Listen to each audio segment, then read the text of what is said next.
तो यहाँ से कक्षा 11 के सभी छात्र और छात्राएं ध्यान देंगे। देखिए आपका जो हिंदी का पेपर अभी अभी जस्ट हुआ है, संपूर्ण क्वेश्चन पेपर को हम सॉल्व करेंगे और बहुत सारे छात्र और छात्राएं कितनी सारी मिस्टेक करके आए हैं वो मैं आपको बताने जा रहा हूँ। बहुत ज़्यादा आपने गलतियाँ करी हैं, एप्लीकेशन को आपने कुछ और समझ लिया और बहुत सारी जगह पे यहाँ पे आपने मिस्टेक करी हुई हैं। तो वो सारी मिस्टेक देखिए और आप जो है अपने ऑब्जेक्टिव क्वेश्चन के नंबर कमेंट करके जरूर बताना, ठीक है, कितने सही हैं आपके। ठीक है, मैं आपको आंसर्स बता रहा हूँ, आप जो है कमेंट करके बताना कि आपके कितने सही निकले। ठीक है, तो चलिए फिर स्टार्ट करते हैं। यहाँ से देखिएगा किस प्रकार से जो है आपको क्वेश्चन पेपर देखने के लिए मिला था। यहाँ पे प्रश्न क्रमांक 1 में देखिए आपको सबसे पहला प्रश्न देखने के लिए मिला था। आज थोड़ा सा जो है मॉडरेट पेपर आया है, मतलब इजी नहीं आया, मॉडरेट जो है हिंदी का लेवल आज जो है आपको समझ में आया होगा। ठीक है, हिंदी भी टफ आ सकता है, आज आपको पता चला होगा। तो यहाँ पे देखिए सही विकल्प चुन करके हमें लिखने थे, 6 अंक के टोटल सही विकल्प थे। पहला प्रश्न था हमारा, जिस तरह मंच पर खेलने के लिए नाटक लिखे जाते हैं उसी तरह कैमरे से फिल्माए जाने के लिए खालिस्तान लिखी जाती है। तो देखिए कैमरे से फिल्माए जाने के लिए चित्र कथा, ठीक है, चित्र कथा लिखी जाती है। द ऑप्शन एकदम करेक्ट है। इसके बाद है, किसी घटना का वर्तमान से अतीत में जाना क्या कहलाता है? तो फ्लैशबैक कहलाता है। आप सभी ने सुना भी होगा कि वर्तमान से अतीत में सोचने लगे, मतलब फ्लैशबैक होने लगा। ठीक है, तो इसका सही आंसर क्या हो जाएगा? फ्लैशबैक। नेक्स्ट है आपका, बोलते समय एक ही वाक्य में दो भाषाओं का प्रयोग कोडिंग कहलाता है। ठीक है, इसके बाद नेक्स्ट है आपका, इसमें कई छात्र और छात्राओं को कमेंट था कि कोड मिक्स कहलाता है। कोड मिक्स अलग चीज होती है, कोडिंग अलग होती है। ठीक है, तो बोलते समय एक ही वाक्य में दो भाषाओं का प्रयोग जो है कोडिंग कहलाता है। नेक्स्ट है आपका, आच प्रथा के लिए दिए गए कथनों में सत्य कौन सा है? तो यहाँ पे देखिए आप, तो यहाँ से देखिए आप जो कथन दिए गए हैं इसमें देखिए कंफ्यूजन बहुत ज़्यादा था और लास्ट में जो फाइनल डिसीजन हमने लिया वो लिया था पहला और दूसरा कथन सही है, लेकिन इसमें देखिए तीसरा कथन का भी यहाँ पे कंफ्यूजन आ रहा था। तो आप सभी कमेंट करके बताइएगा इसका सही आंसर क्या है, दा नंबर या फिर सा नंबर। ठीक है, मेरे हिसाब से सही आंसर आपका होना चाहिए दा नंबर।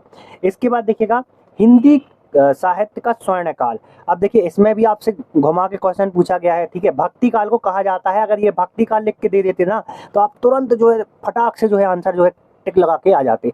लेकिन अगर आपको भक्ति काल के नाम पता होंगे, भक्ति काल का एक नाम पूर्व मध्य काल भी है, अगर आपको पता होगा ना तभी आप जो है इसका आंसर सही लगा पाएंगे, वरना किसी ने आदि आधुनिक काल लगा दिया, किसी ने उत्तर काल, किसी ने आदि काल। ठीक है, इसका सही आंसर था पूर्व काल, जो कि भक्ति काल का एक दूसरा नाम है। ठीक है, छंद में अल्प विराम को क्या कहते हैं? तो छंद में अल्प विराम को जो है यति कहते हैं। ठीक है, क्या कहते हैं? यति।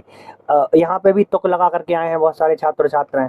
इसके बाद देखिएगा आगे बढ़ते हैं, तो यहाँ पे आप बताइएगा कितने सही हैं आपके। ठीक है, जो है आपके सही विकल्प में से कितने सही निकले आपके। अब आगे बढ़ेंगे, जो कि हमारे रिक्त स्थान। ठीक है, तो रिक्त स्थान में देखिए, घर की याद में कवि ने स्मृति संसार में खालिस्तान एक एक कर शामिल होने चले गए। तो देखिए उनके जो है परिजन जो है एक एक करके शामिल होने चले गए। ठीक है, परिजन आएगा इसमें, आप अगर रिश्तेदार और मित्र लगा के आए तो आपका गलत हो जाएगा। आश्रय की चेष्टाएं खालिस्तान कहलाती हैं, तो आश्रय की चेष्टाएं अनुभाव कहलाती हैं। ठीक है, ये परिभाषा होती है अनुभाव की। नेक्स्ट है आपका, संचार प्रक्रिया में निहित अर्थ को समझने की कोशिश जो है वो डी कोडिंग कहलाती है। ठीक है, क्या कहलाती है? D coding. अब कुछ विद्यार्थियों ने यहाँ पे कोडिंग भी लगाया, लेकिन इसका सही आंसर है डी कोडिंग। ठीक है, संचार प्रक्रिया में निहित अर्थ को समझने की कोशिश क्या कहलाती है? D coding.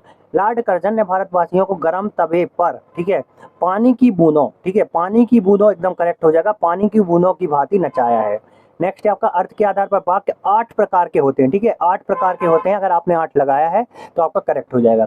नेक्स्ट है आपका, तातुस जो है वो शिक्षक थे। ठीक है, इसमें लेखक और शिक्षक में कंफ्यूजन है, लेकिन वो शिक्षक की भूमिका निभाते थे और जो है शिक्षक से तुलना की गई है। ठीक है, बाकी आप इसमें भी बताइएगा लेखक सही है या फिर शिक्षक सही है। ठीक है, इसमें भी मैं थोड़ा सा कंफ्यूज हूँ। ठीक है, 2 क्वेश्चन हो गए, एक ये हो गया आपका दूसरे प्रश्न का 6वां प्रश्न, और एक जो है आपका ये वाला क्वेश्चन हो गया। ठीक है, इन दोनों में थोड़ा सा कंफ्यूजन है। आगे बढ़ेंगे सत्य सत्य की ओर। अक्क महादेवी इंद्रियों को बस में करना चाहती थी, करेक्ट हो जाएगा।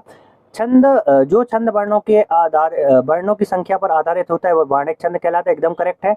नमक का दारेगा पाठ के लेखक मुकुंद गुप्त हैं, असत्य हो जाएगा।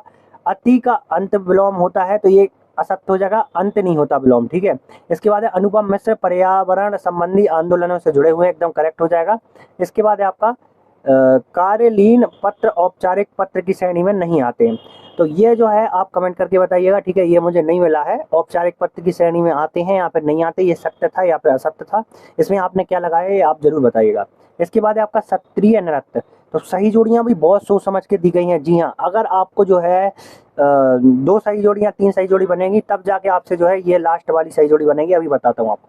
क्षत्रिय नृत्य, तो क्षत्रिय नृत्य जो है वो असम से संबंधित है। साप्ताहिक पत्र, साप्ताहिक पत्र उद्दंड मार्तंड द्वारा लिखा गया है। साय में धूप, तो साय में धूप का है दुष्यंत त्यागी।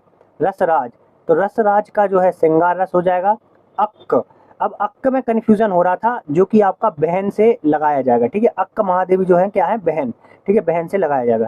राजभाषा, तो राजभाषा ऑफिशियल लैंग्वेज होती है और डायरी जो है मोहन राजेश ने लिखी है, ठीक है। तो कुछ इस प्रकार से जो है आपकी सही जोड़ियां मिलान करनी थी आपको। आगे बढ़ेंगे एक वाक्य एक शब्द की ओर। तो यहाँ से देखिए, मियां नसीरुद्दीन कितने प्रकार की रोटियां बनाने में मशहूर थे, तो 56 प्रकार की, ठीक है। पास के अनुसार किसकी लॉ में भुजना बुरा है, ये कमेंट करके बताइएगा। ये भी नहीं मिला है मुझे, ठीक है। पास के अनुसार किसकी लॉ में भुजना बुरा है, ये जरूर बताइएगा आप, ताकि जो विद्यार्थी देख रहे हैं जिनसे नहीं बना है, ठीक है, या फिर जिनको नहीं पता है इनका आंसर, उनको पता लग जाएगा। कोमल कांत पदावली युक्त रचना कौन सा काव्य गुण है, तो माधुर्य गुण है। संकेत वाचक वाक्य का उदाहरण लिखिए, तो संकेत वाचक वाक्य का उदाहरण हो जाएगा वर्षा होती है तो फसल अच्छी होती है, ठीक है। वर्षा होती है तो फसल अच्छी होती, वर्षा होती तो फसल अच्छी होती, ठीक है। संकेत क्या दिया गया, अगर वर्षा होती तो फसल अच्छी होती, ठीक है। संकेत वाचक वाक्य का उदाहरण हो गया। और यहाँ पे क्या था, माधुर्य गुण। इसके बाद है आलो अधारी का अर्थ अंधेरे का उजाला, ठीक है। आलो अधारी का अर्थ क्या था, अंधेरे का उजाला। संपादन के लिए पालन किए जाने वाले सिद्धांतों में से किसी एक सिद्धांत को लिखिए, तो इसका एक सिद्धांत है अन्याय का विरोध करना, ठीक है। एक सिद्धांत क्या हो जाएगा, अन्याय का विरोध करना। जामुन का पेड़ पाठ के माध्यम से किसका व्यंग किया गया है, तो ये जो है सरकारी कार्यालय व्यवस्था, ठीक है। सरकारी कार्यालय व्यवस्था का जो है विरोध किया गया है, ठीक है। इसके बाद देखिएगा, इसके बाद जो थे आपके, एक मिनट आपको बताता हूँ। हाँ हाँ, ये वाक्य शुद्ध करके लिखने थे, ठीक है। ठंडी हवा चल रही है तो इसमें हवाएं आएगा, ठीक है। ठंडी हवाएं चल रही हैं। लक्ष्मीबाई एक महान वीर थी, तो लक्ष्मीबाई एक महान वीरांगना थी, ठीक है। क्या थी, वीरांगना। तो ये जो है आंसर इसके हो जाएंगे। तो उम्मीद कर रहा हूँ आज की वीडियो आपके लिए हेल्पफुल रही होगी। अगर आपको फुल सॉल्यूशन चाहिए तो आप फुल लिख करके कमेंट करिए, ठीक है। तो जो मैं है अभी इस वीडियो के बाद फुल सॉल्यूशन की जो है वीडियो बना करके आपको प्रोवाइड करा दूंगा। इसका PDF चाहिए www.studynotespj.com पे जाइए, तो इस पेपर का PDF मिल जाएगा जहाँ पे मैंने आंसर जो है टिक करे हुए हैं, ठीक है। तो उम्मीद कर रहा हूँ आज की वीडियो हेल्पफुल रही होगी, आप ज़्यादा से ज़्यादा शेयर करें।